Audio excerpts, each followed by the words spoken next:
咱物件要卖出去，一定相对的，你物件人嘛要去卖啊，只是讲对咱养殖产业的冲击到底伫底，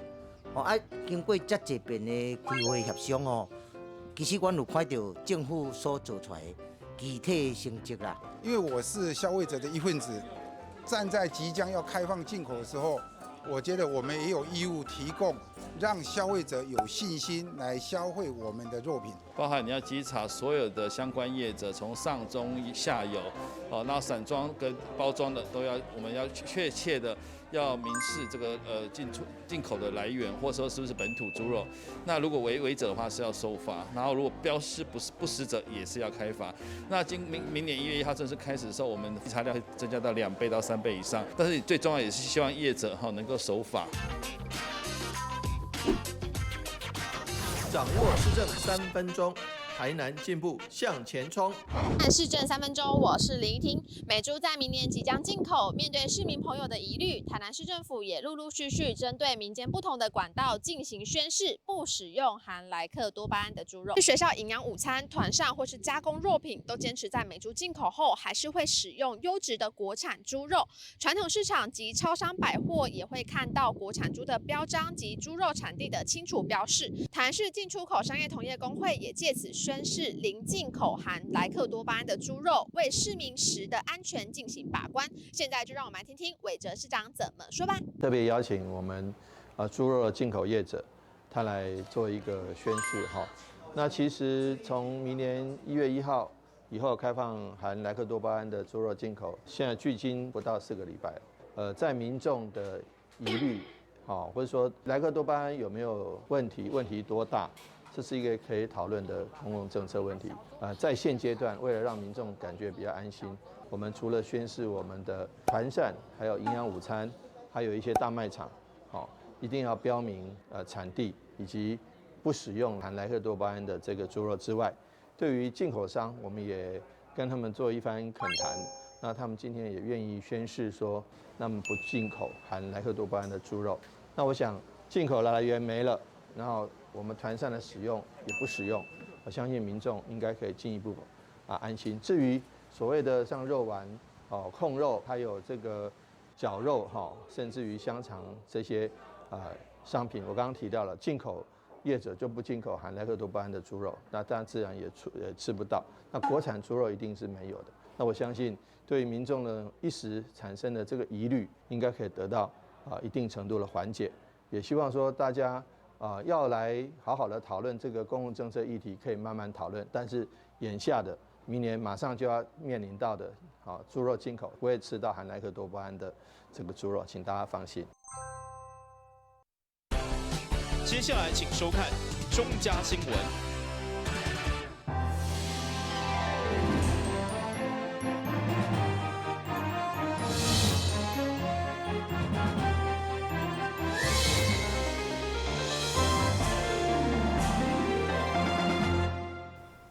另外是观众欢迎收看12月11号的中嘉台南电影新闻。为了让市民了解市府各局处今年的工作成果，市长委托亲自带领办理第2场的成果发表。上午就选伫马上要启用的图书总馆来举办魅力城市的年终记者会，希望凸显咱文化观光的实力。由着文化局、观光旅游局、民政局各局处的首长一一报告今年的工作内容。这是由着市府所举办的年终联合记者会，这届特别选伫马上就要启用的台南市图书馆新总馆，同时将主题定做魅力城市，强调伫疫情期间，台南市的观光人口是列岛第1，旅宿业者也比去年增加。同时，无形文化甲各种的文化建设也带动了地方的发展，互台南持续来成长。今年度的一个观光的表现，事实上大家有目共睹，不管是旅客住房率或是景点到客率。事实上也都有相当好的成绩，我们感谢同仁的努力，更感谢市民的支持，也感恩我们来自外地的观光客各位好朋友对于探索这座台湾最古老的城市他们的一个表达的一个高度的兴趣，以及他们的前来表示高度的满意。那我们真的是用一个非常谦卑的态度，也希望说在接下来的这个新的年度里面，台南的观旅跟文化，我们不超不走捷径，不抄小路，我们还是要一步一步、一层一层的把这个整个的文化观光建构好。我们不会因为国旅报表就降低品质或是任意抬价，我们也不会因为这个许多文化建设受到一些阻挠，我们就因为这样因此而缩手。我们还是会持续守护我们台南的这个台湾第一座城市。毕竟2024年，我们再过4年就要庆祝建成400年了。我们希望说把台南市守护好，把我们的古迹观光守护好，把市民的朋友们守护好。这个就是我们市府团队的最重要的这个目标。也因为2024年就是台南建成400年，文化局也积极定下体感软体建设来做努力，依照办奥运的规格来为建成400年来做准备。黄市长上任2年，那这2年其实是马不停蹄，希望市政好再更好。那虽然遇到疫情这样子的一个辛苦的一个状况，但是各项的市政都没有停息。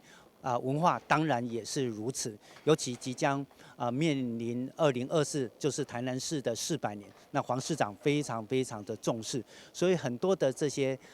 政策目标其实都放在2024。譬如说，像我们历史街区的一个所谓的推动，其实也希望说，在2024年有更多的历史街区来公告，很多的老街巷弄能够来获得整治，公私协力，能够让更多的具有所谓的潜在文字的这些老房子巷弄得以做更好的一个保存。在2024的时候，让大家可以看见这一个既是古城，又有所谓的当代意象的这样子的一个城市。那另外就是包括像我们最近的很多的文化建设，不管是文创园区也好，或是新的总图也好，那都希望说以2024作为一个目标，让整个城市变成是一个书香的一个城市，让民众能够有所感受到说，那即将到来的台南400年能够呈现给大家的一个新的风貌。原民会甲客委会主委姚天明表示，今年因也全力来推动台南市原住民甲西拉雅族的风华，搭配当成立的客委会推动客家文化，让台南市的文化呈现更加多元。未来也将打造原住民创意中心，建立南台湾原住民产业的通路甲据点，预计伫2022年5月份来完工。台南新闻郭博义采访报道。另外，高木局上午嘛举办选举发表会，会中针对台南市兴建北外环道路向市民报告全线上紧，2026年得当完工通车，而且强调目前台南主要是对国道1号的东西向进入市区，未来得当对北外环南北向到市区，为疏解交通呈现真大突破。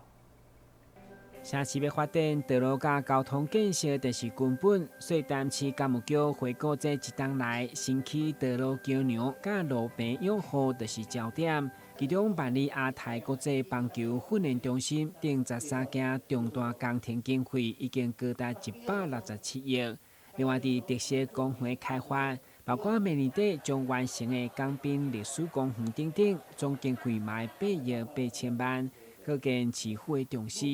伫遮尔侪选举当中，工务局嘛特别邀请春和剧团的演员，以顺利大平安作为主题，将硬邦邦的宫廷选举用演的，确实互人印象深刻。我们台南公务局呢，为了沙仑绿能智慧科学城的便捷路网，已经将高铁沙仑台南站跟南154线道路做一个快速便捷串联，还有台南归仁13路串联到关庙的道路工程哦。关庙是不是就是那个我的婆婆怎么那么可爱的那个拍摄地点？对，bingo。哇，那很有名哎。还会有台86线大潭交流道匝道拓宽工程，所以可以说是条条大路通台南呐。哇，真的很顺呢。道路建设当中，串联南科4大工业，沙仑历年科学城的路网爱疏通八达，嘛到了213亿，更是变经济发展的焦点。可以从北外环呢，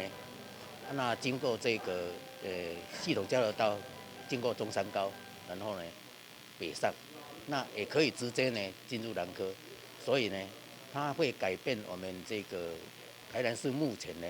都是从中山高，然后东西向的方向呢进入市区，未来的话呢，我们可以从北二环呢，以南北向的话进入这个市区呢，所以交通是有很大的这个改变。那港湾大桥呢，它可以把安平旧市区呢连接到这个永华路，所以未来的话就不要进来再出去，可以从北二环进入我们五期，甚至我们的这个旧市区。第二个功能呢，就是说我们这个市草大道呢，也可以经过我们这个跨港大桥，它变成和中华西路、安平路是平行的，所以会减低我们中华西路的一些这个负荷量。简单讲，铺桥造路就是干木桥的本分，不过如何提升专业、安全为使命，并且以新的工法来增加效益，让市民幸福有感，拢是新的一档持续追求的目标。今日新闻官及何乔邦采访报道。来自北部的安诚餐饮集团甲安和国际贸易，为了帮助台南偏向居家医疗需求，上午正式关接2台大型的社区医疗服务车，互基比医学中心，场面相当危险。透过台北医师公会牵线，由安诚餐饮集团甲安和国际贸易公司，在1号上午分别关进1台20人座的中型巴士。甲9人座的医疗服务车，互基比医学中心2间公司的执行长甲董事长嘛特别揽下，由院长邱仲庆来代表接收。他们有发觉这个台南地区这个地方有些偏乡的医疗的需要，所以他们很慷慨的捐赠给我们奇美医院1辆中型的巴士，1辆这个9人座的这个小巴士。那我想这些车子呢，对我们台南地区这个幅员广大，我们要服务一些比较偏乡的民众，或者是我们有一些这个偏远地区的医疗呢，都能够带来很大的帮助。这次捐赠的想法是为了想要帮助一些弱势的族群，还有一些身障者的一些就偏远地区的，就是因为我们想响应一下偏远地区的医疗比较匮乏。所以想要回馈一下社会，然后把我们安诚的企业的想法跟理念推广给社会，这样子。基比医学中心的院长邱仲庆表示，病院多年来服务分嘉南，甚至屏东、台东、甲花莲等偏乡的医疗服务，减轻民众就医的不便。有了企业的关键医疗服务车，未来将持续提升服务的量能，希望会用帮助更多偏乡的医疗。台南新闻林根采访报道。先休一个，马上回来新闻现场。说到台南，你想到什么呢？是美食、古迹，还是丰富的人文景深呢？请跟着我们的脚步，欣赏百工百业专家阅览多样的人文风采，一同开辟阅读新飞页。敬请锁定每晚8点半第3公用频道。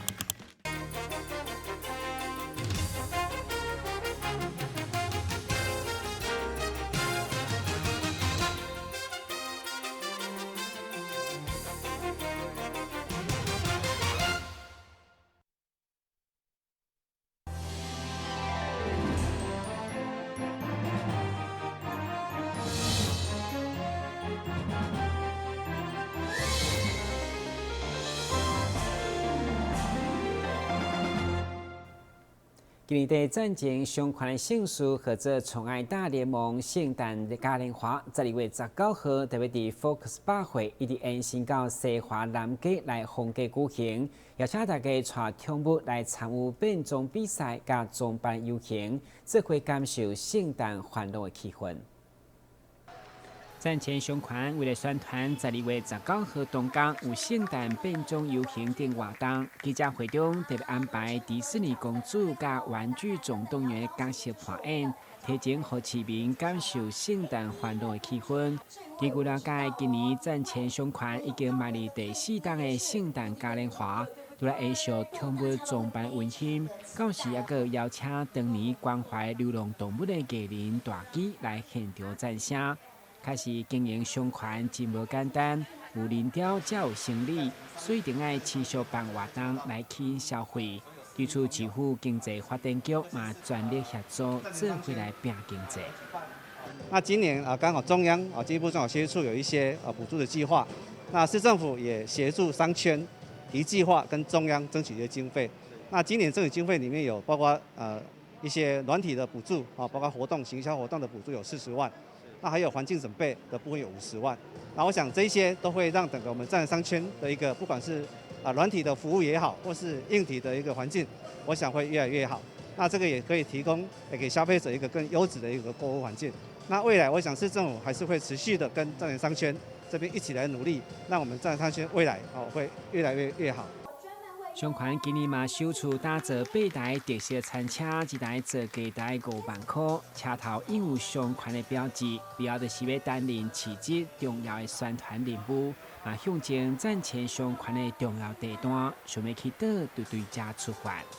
主要我们在餐车呢，塑造了一个非常重要的这个站前驿站的一个意象。我们希望这8台餐车出去的时候，它可以传达到，告诉所有的人，就是这个就是站前商圈，它的形象非常的鲜明。那我们的商家呢，也可以利用这餐车呢，可以办市集，一起办活动。好，那大家一起凝聚这个站前商圈商家的向心力。那透过这些在外面的一些展演啦或商业啦，可以让我们站前商圈呢可以做更大的曝光。主办单位12月19号动工，嘛持续配合政府推广行动支付，只要消费就有机会抽折扣必定好康。而且市民上午11点到下晡6点来到现场，感受上款热情的气氛。台南新闻管及何秋芳采访报道。零咖啡其实对人体有好处，不过一旦长期过量以后，1、2天无啉，就可能产生头痛、疲劳，甚至郁卒的阶段症头。对此，市立病院表示，要改应该是慢慢的减量，或者是利用休假日来改。如果出现相关的症头，应该找医生进一步用药物治疗。台南市一名26岁林小姐，因为工作压力大，逐工会知影就是靠咖啡来提神。伫咧持续4、5天以后，不但有胃食道逆流，而且发觉只要无啉咖啡，就会头壳痛。经过台南市立病院家医科的诊断，发觉是咖啡成瘾的症状，除了靠药物来治疗，另外嘛建议患者对咖啡爱来减量。一般常见咖啡因成瘾的症状的话，包括有头痛、精神不济、疲劳或者是暴躁易怒等等的现象。通常呢，对于长期使用咖啡，某一天突然停喝的人的话呢，很有可能会发生。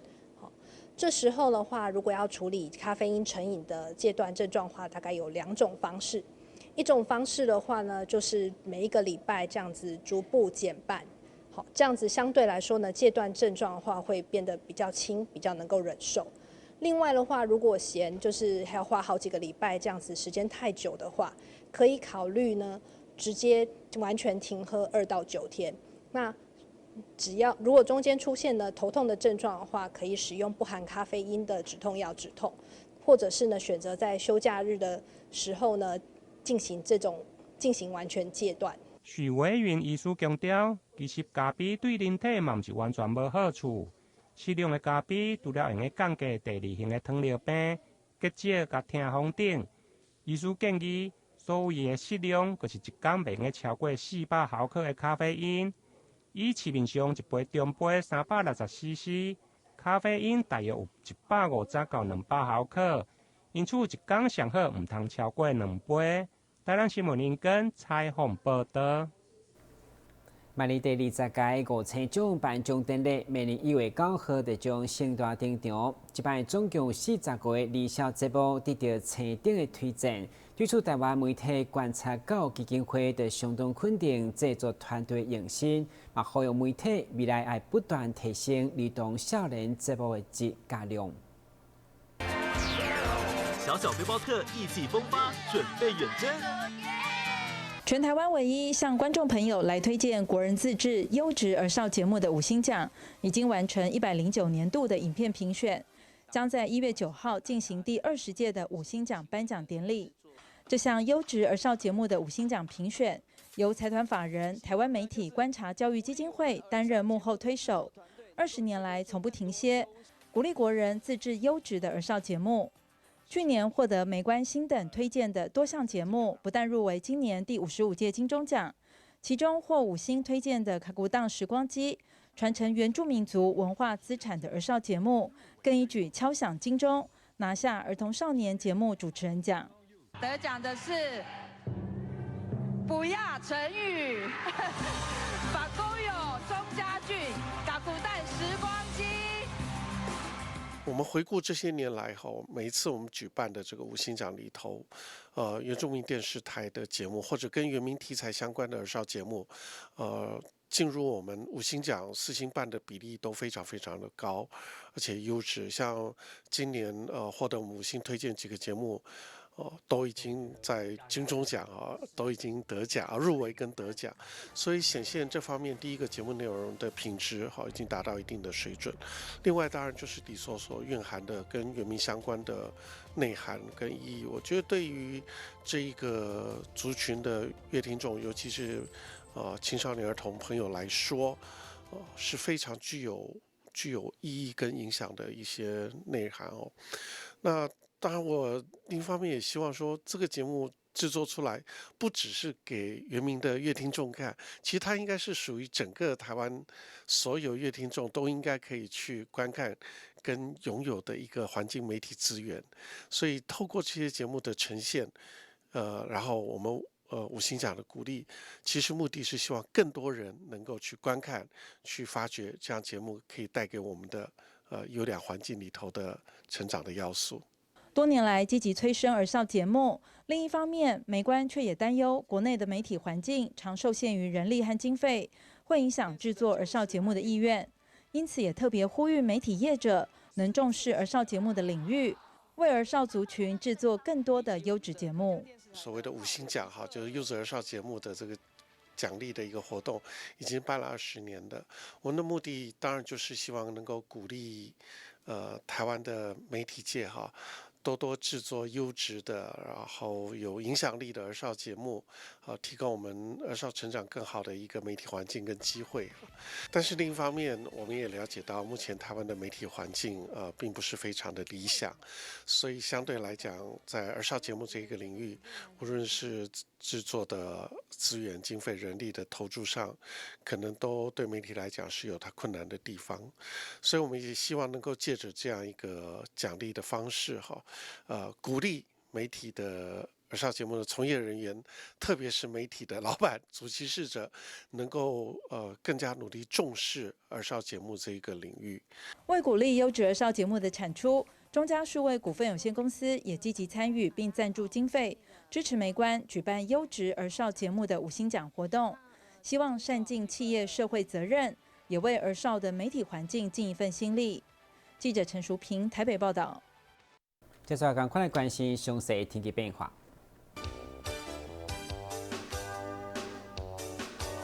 明仔是最风的天气，温度20度到25度，落雨9成，海面平均风力5级到6级，上大阵风8级。感谢收看12月11号的中嘉台南电视新闻，咱再会。